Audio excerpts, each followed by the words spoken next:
Hello everyone and welcome back to the new video. We are now with the 4th round of the championship. We are here for Belgium. As you can see, we're only 4 points behind Jonas Shiffer. Yeah, of course, in the last video, go check that out if you haven't already. Of course, with rain, a lot of drama, and let's see if we can maybe get some points back on Shiffer. And let's so head to the grid. So we are on the grid here now. Then in P4 for the Belgian Grand Prix, it is Jonas Shiffer on pole with Tremblay in P2. And then we have the BMW Sauber from 2003 in P3, and it is us in P4. Let's see what we can do for the race. 5 red lights now coming on then. Of course, Jonas Shiffer on pole. What can we do for this race? And the lights are off. Need to focus on the start as Belousov gives us a big squeeze there. Can we maybe go around the outside of Shiffer as he has a bit of a lazy start? We cannot because our rear tires are locking again and we get a lot of oversteer. Do we need to move this again then to 54%? Differential will lock a bit more. Yeah, those cars are gone because they have a higher top speed. Never thought I would keep ahead of them. So let's now see if we can keep Mikalski, Attier and Neves behind us, as maybe we can also overtake Tremblay as he's now being passed for P2 by Belousov. Yeah, let's hope that maybe Belousov and Shiffer can collide with each other, because that will be huge for our championship. So we are only one win away from going into the shared P1. Of course, Shiffer in the lead is now Mikalski gets behind us. He tries to go down us into Pouon. Will he? Yes, he actually does succeed in that move. That's very beautiful. We will probably get him back into Fanje, I think this is called. So we are now behind Tremblay here on the straight, on the back straight. We held position. We sweep to the left as we first tried to go to the right, but he closed that off. And we are now into P3, of course, podium positions. We only get 4 points for this position, so it means we will lose another 6 to Shiffer, and that is not great for a title campaign, because then we have to win Monaco without losing any points on him. Yeah, as Tremblay now is fighting with the other McLaren of Mikalski, we maybe need to try and catch Belousov here, because if we don't, we have definitely lost the title. So it's getting now really interesting. As we get over start finish now, we have actually set purple middle sector. I don't know if we've gained on Belousov, but we certainly haven't lost a lot. So Mikalski is now also through Tremblay, and yeah, he will try to attack us. So maybe we can use him to catch up to Belousov, or we'll just have to do it ourselves.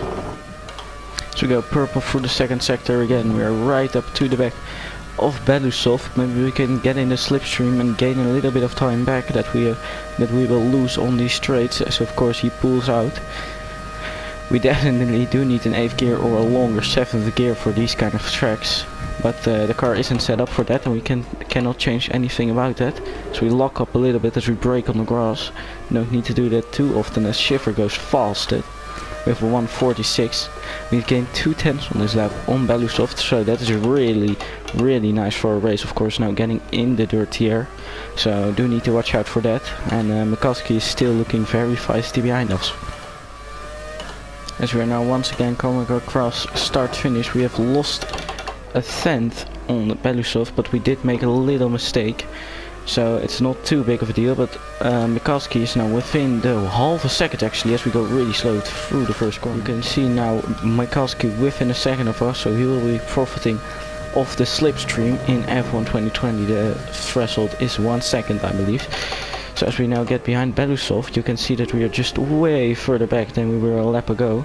As the tires are definitely starting to wear out and Mikalski is right up behind us, but we cannot lose this position. It will be critical for a championship that we remain in P3 as he tries to go around the right side as we go defensive. And if we already have to defend on lap 6, I don't know if we can make this.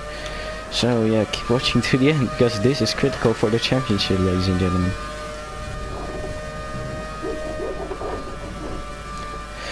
Getting a lot of oversteer there through a rouge couldn't be good for our tires. Yeah, 27%. Actually, if Jonas Shiffer wins this race, we are already out of it in this position, so we do definitely need to hope for a miracle. Because we haven't won a race, and Shiffer, this will be his 3rd win for him then. 5 seconds. although having a lot of time where we do actually go fastest through sector 2 again, so all hope isn't lost yet. If we can maybe get Bedusov back and get into P2, that would be great, because then we aren't out of the championship just yet.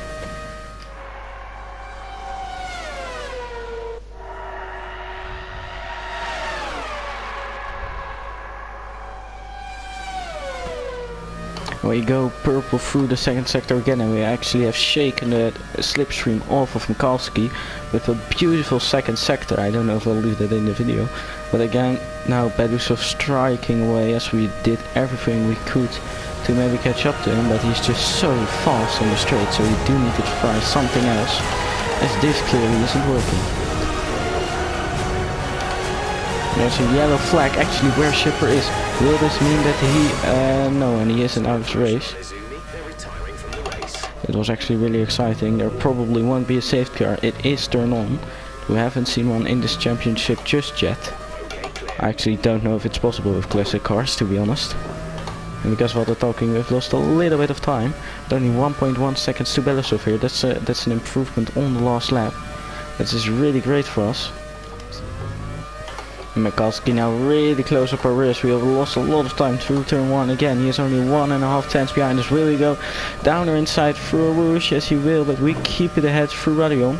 And of course we know that he doesn't have the top speed on this straight to overtake us. So we keep the position ahead, but that was really close. And the gap now 3.3 seconds to Belousov, so that position is lost. And I was talking about lapped cars, but Belousov has definitely now catched up to one. But he just passes him on the straight, and as you can see there, he didn't lose any time to that. So yeah, lapped cars are definitely getting now a factor, but they don't seem to hold us up just yet.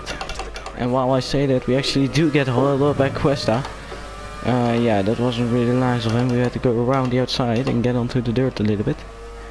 So yeah, let's now see if we can maybe try to overtake Belousov using the lapped cars. So you can clearly see Belousov there again, but of course the lapped cars are facing him on the straight, so actually he does get a little bit of a nice slipstream there. If we don't speed up, we will meet him in the bus stop, and that won't be good for a race. So let's now see if we can get past him, as they is really slow down. Where do we have to go? We have to go all the way to the left. We do manage to get past the lapped cars, but we didn't gain any time on Belousov with that, so that's a bit of a shame. But if he's ahead here, that means that it isn't enough, as he will now streak away into the distance. As we top out in 7th gear, he will definitely blow away. And as Jonas Shiffer now wins the title and the championship there with the fastest lap of the race. Absolutely grand scenes from him. He has won the championship. We cannot do anything into the last corner. To brake really late, but it isn't enough. Belousov stays ahead of us. I don't think he has penalties. And we have lost the title. That's it. That's the end of the race. We'll see you in Parc Fermé. And as we now look at the title here, Jonas Shiffer 10 points away from us. He of course has won 3 races. Every race he scored points in, he won the race. That means that we cannot overtake him, as we haven't won a single race just yet. And let's now head to Monaco for what maybe could be a really interesting race.